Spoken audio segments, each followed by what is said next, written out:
जो कहते ना कि अपनी मर्जी से कहां अपने सफर के हम हैं, अपनी मर्जी से कहां अपने सफर के हम हैं, रुख हवाओं का जिधर का है उधर के हम हैं। और ये जो पंक्तियां हैं ये निदा फाजली का ये शेर है, और ये शेर मध्य प्रदेश के लाखों युवाओं की मौजूदा हालत को बखूबी बयां कर रहा है।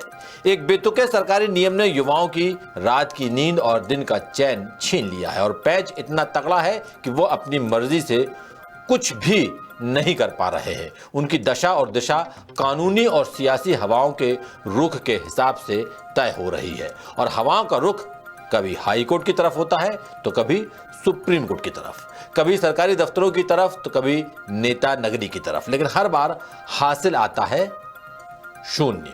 कुल मिलाकर युवाओं के साथ गजब का मजाक चल रहा है।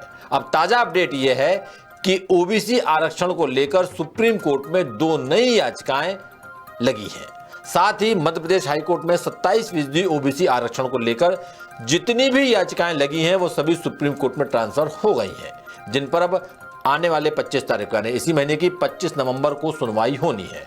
10 सूत्र की पड़ताल में पता चला है कि तारीख पर एक नहीं बल्कि 3 केस डायरीज लिंक्ड हैं, और इनमें भी दर्जन भर से ज्यादा केस एमपी हाईकोर्ट के हैं। अब युवाओं की उम्मीद भरी नजरें सुप्रीम कोर्ट के फैसले पर टिकी हैं। क्या अब हो पाएगा इस जख्म का, इस नासूर का इलाज? देखिए इंदौर से हमारे विशेष संवाददाता संजय गुप्ता की ये खास रिपोर्ट।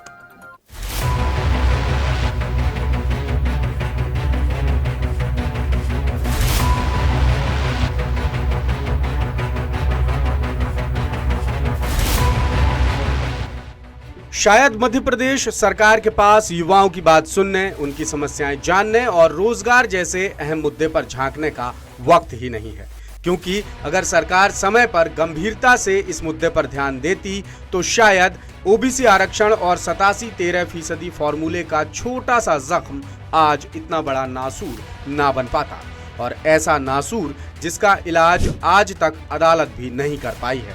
अब देखिए ना, ओबीसी आरक्षण को लेकर मध्य प्रदेश हाई कोर्ट में लगी तमाम याचिकाएं एक बार फिर सुप्रीम कोर्ट में ट्रांसफर हो गईं, जिन पर 25 नवंबर को सुनवाई होनी है।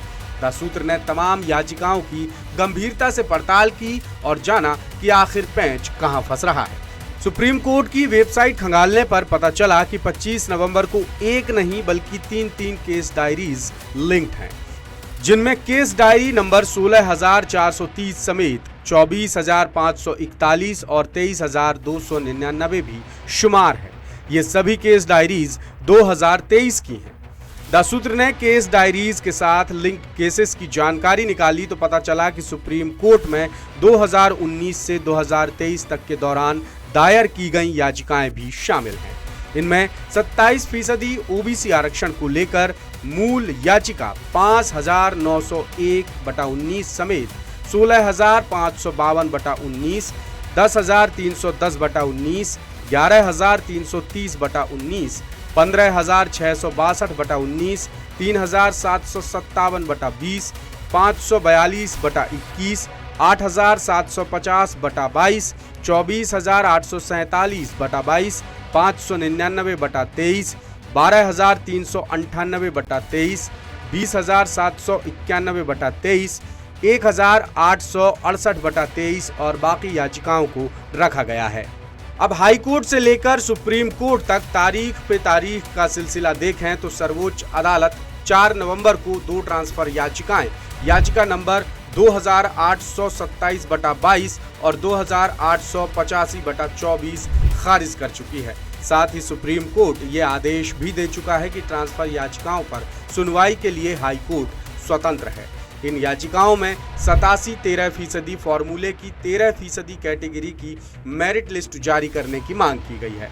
मामले को और भी बारीकी से समझने के लिए द सूत्र ने हाई कोर्ट में ओबीसी केस की पैरवी कर रहे एडवोकेट रामेश्वर ठाकुर से बात की।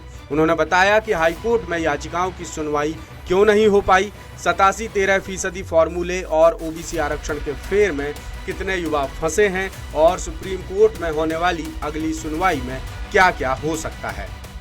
सुप्रीम कोर्ट में 2 ट्रांसफर याचिकाएं दाखिल की गई थी, जिसमें लगभग 8-9 एस्पिरेंट थे पीएससी के। पहले इन्होंने मध्य प्रदेश हाई कोर्ट में याचिका दाखिल की है और उसमें उन्होंने मांग की है 87 की जगह 100% पदों पर रिजल्ट जारी हो।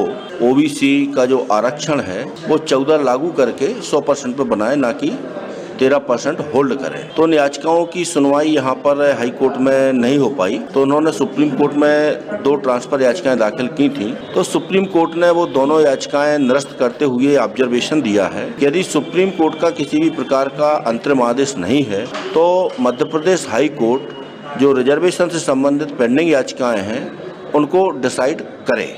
और मेरी जानकारी में किसी भी केस में ऐसा स्थगन आदेश नहीं है कि हाई कोर्ट को रोका गया हो इन प्रकरणों की सुनवाई करने से। 92-93 प्रकरण थे, जिसमें से केवल 7 या 8 प्रकरण ही ट्रांसफर हुए हैं सुप्रीम कोर्ट में, बाकी सारे प्रकरण यही विचाराधीन हैं।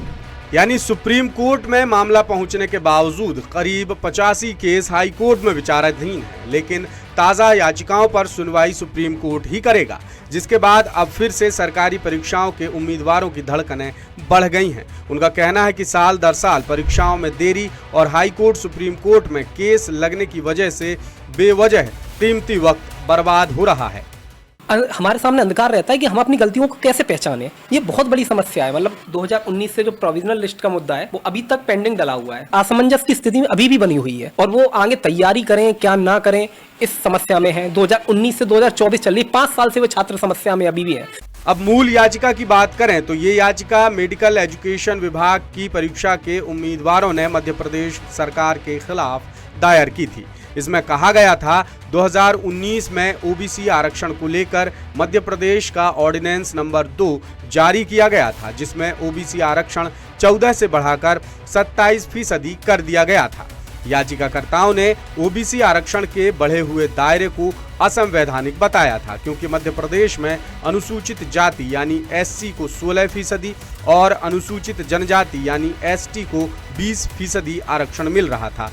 इस तरह एसटी, एससी और ओबीसी आरक्षण मिलाकर कुल आरक्षण 63% हो गया।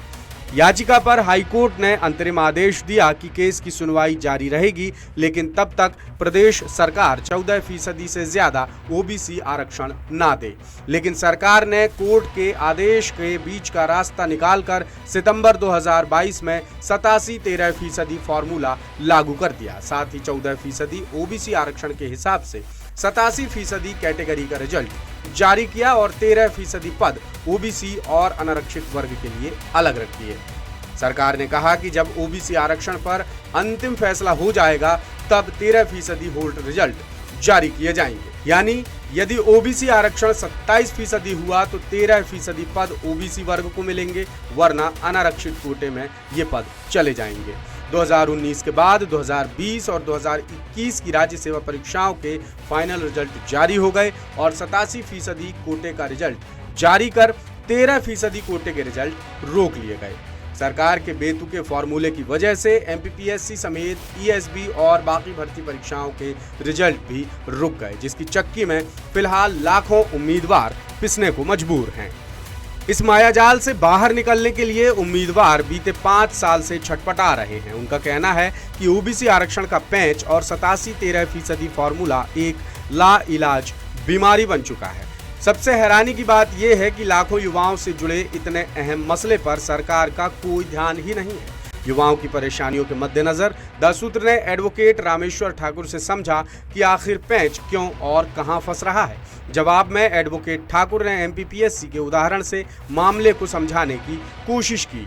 यहाँ ये उल्लेखनीय है कि जो पीएससी ने 2019 से 2023-24 तक की जो परीक्षाएं आयोजित की हैं, 2 भागों में इन्होंने रिजल्ट जारी किया है, एक 87% और 13%। तो जो 13-13 मतलब 26% बच्चे हैं, उनका भविष्य तो अधर में है। उनकी क्या मेरिट है, क्या रैंक है, भविष्य में उनकी नियुक्ति की क्या संभावनाएं है, इस पर ना तो मध्य प्रदेश शासन का ना आयोग का कोई क्लियरिफिकेशन नहीं है। तो इसको लेकर के भी याचिकाएं दाखिल हुई हैं कि ये जो फार्मूला बनाया गया है महाधिवक्ता महोदय के अभिमत के आधार पर बनाया गया है, जो कि कानून के विरोध में अभिमत दिया है। और कोई भी परीक्षा की चयन प्रक्रिया में जब एग्जिस्टेंस कानून है तो उस कानून के असंगत रिजल्ट नहीं बनाया जा सकता और उसको जीएडी ने 29/9/2022 में सर्कुलर जारी करके और एक परमिट किया है पीएससी को कि आप 2 भागों में रिजल्ट जारी करें। तो इससे लगभग 40,000 से अधिक बच्चे अफेक्टेड हैं और हमारी भी यही मांग है कि जो भी चयन हो वो 100% पदों पे हो।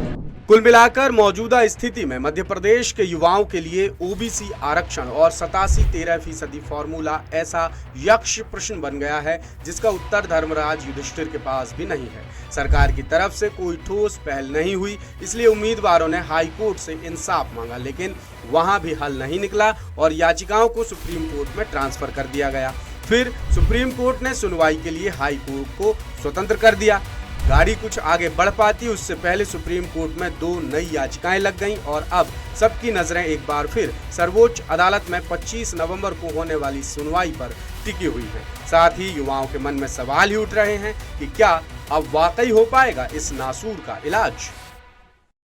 लेटेस्ट, इन्वेस्टिगेटिव और इन डेप्थ खबरें देखने के लिए ज्वाइन कीजिए द सूत्र का व्हाट्सएप चैनल, सब्सक्राइब कीजिए यूट्यूब चैनल, लाइक कीजिए फेसबुक पेज और पढ़ते रहिए वेबसाइट www.dasudr.com।